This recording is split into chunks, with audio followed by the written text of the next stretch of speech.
What's going on, guys? Welcome back to the channel. So this was heavily requested here on the channel for me to check this one out and to do a review on it. So I finally got around to picking it up from Fragrance Buy recently. It is a well-renowned clone of Parfums de Marly Sedley. It is a 2023 release from Lattafa. We are talking about Maahir Legacy, highly reflective bottle, as you can see, fingerprint magnet.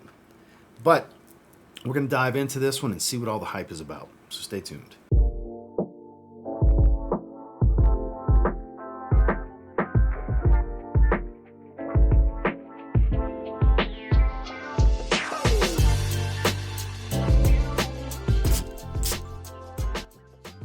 So I want to make note of this absurd, ridiculous, and unnecessary box presentation. It's very large while still being kind of cheap feeling. And then it's kind of a pain.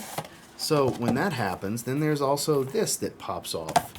And then in the foam cutout, it's got a ribbon tying and holding it into. Now look, some may like how this presentation is. I think it's kind of stupid, if I'm being honest with you. I think this is overkill and unnecessary for the fragrance.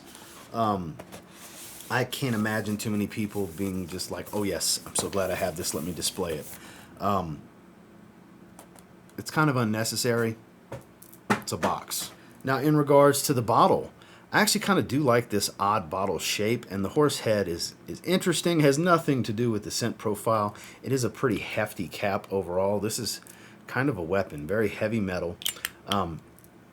The only problem is it's a fingerprint magnet, but I mean, I do like that chrome finish mirrored look to it. It is a nice look, so the bottle's a little odd, a little strange overall, but actually not too shabby. And the atomizer does a solid job, puts out, oh man, that scent puts out quite a bit of juice. But speaking of, let's talk about this scent. So when this one opens, it's unmistakable. If you're familiar with Sedley, this is a clone of Sedley. And a damn good clone of Sedley at that. So you're going to get this creamy lemon at the top, this creamy lemon grapefruit type of smell. It's either lemon or grapefruit. It's got a lemony feel is what it smells like to me. Minty green, aromatic, very fresh, and spicy. So the biggest difference here I find versus the original is this one's a little bit more peppered spice. Whether it's a green spice or a pepper spice, it comes off a little peppery to me. More so than actual Sedley. I would say overall, this is every bit of 90 to 95% accurate. 90 plus, I guess we'll say, percent accurate to Sedley. It's not a direct one-to-one carbon copy, but I think it's about as close as it gets to matching the scent profile. The quality here isn't really any of a drop-off. I would say Parfums de Marly's version does smell a little bit more expensive. Maybe the oils that they use were, I'm sure they were sourced from somewhere different, and maybe a little bit higher quality, even though they both have synthetics like ambroxan in it. That one definitely smells a little bit more expensive, but I mean, in the air, virtually inseparable in scent profile. I can't imagine somebody smelling this when you pass by and saying, oh, that's the Lattafa version. Extremely unlikely. I mean, 0.1% chance that that's going to happen. Let's be honest here. So they pretty much nailed it down. If you were looking for Sedley on a budget, Lattafa's got you covered. They really knocked this one down. It doesn't have a whole lot of a shower gel feel for having ambroxan in it. It doesn't overtake the fragrance, but it is detectable. It does have that shower gel clean feel, just not an overwhelming amount of it. It's got this aromatic fougere scent profile overall. Even though I don't think it's classed as an aromatic fougere, when you smell it, that feels like the segment it most suitably belongs to, because you get plenty of creamy aromatics, a lavender feel, a little soapy.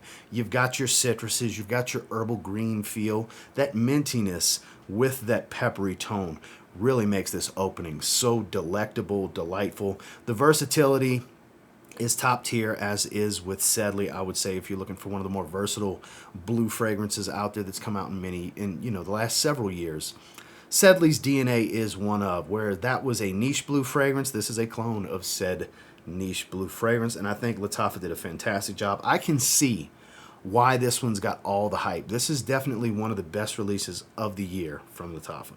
Now, in regards to performance, I get about what I get out of Sedley, which is sneaky performance.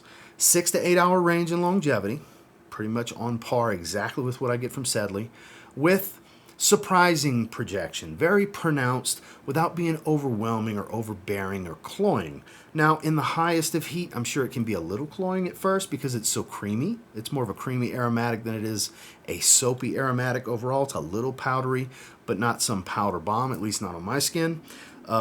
This is one that, like I said, 6 to 8 hours of longevity. I would say moderate, average arm's reach type of stuff in the first hour to hour and a half or so. And then it does calm down a bit, but not super close to the skin. I would say it's actually more of a moderate sillage overall, where it's pretty easy to pick this one up on yourself in the wearing experience without having to look for it. It will remind you it's there throughout the life of the wearing, and then it's pretty easy when you pass by for people to smell you. That has been my experience with this, as with the original also. So it's not a beast at all, but it is a very strong above average performer across the board.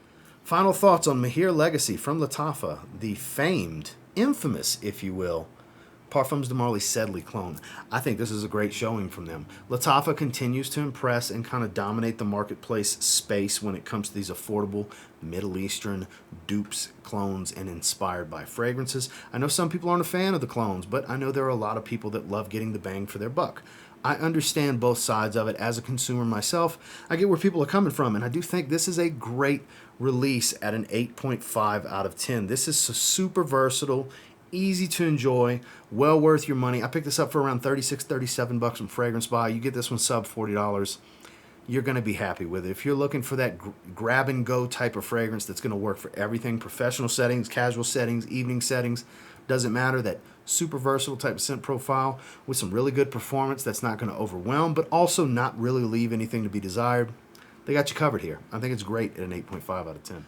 Well, that's my thoughts and feelings on Lattafa's Maahir Legacy, the Sedley clone. And until next time, do me a real quick favor, go ahead and like, comment, subscribe, because I do appreciate all the feedback. I love hearing from you guys. What do you guys think about this one? Are you fans of it? Are you one of the people that told me I really needed to check this out? Because, yeah, you guys were right. It's definitely really, really good. I gotta say, I would put this up there as like the number 2 release of the year that I've tried from Lattafa, behind Bade Al Oud's Sublime. I don't know how they're gonna top that. That was a stellar release. That one got a 9 out of 10 from me. But this one only dropped half a point. Great. 8.5 out of 10. This is a great pickup in my opinion. Especially, let's say you're starting to run low in your bottle of Sedley. This might do the trick for you. Or say you've tried Sedley and you just don't want to spend the money. Again, this might do the trick for you. And until next time, I will say, if you get your hands on Maahir Legacy from Lattafa and you give it a spray now, you'll probably end up thanking me later. Have a good one, guys.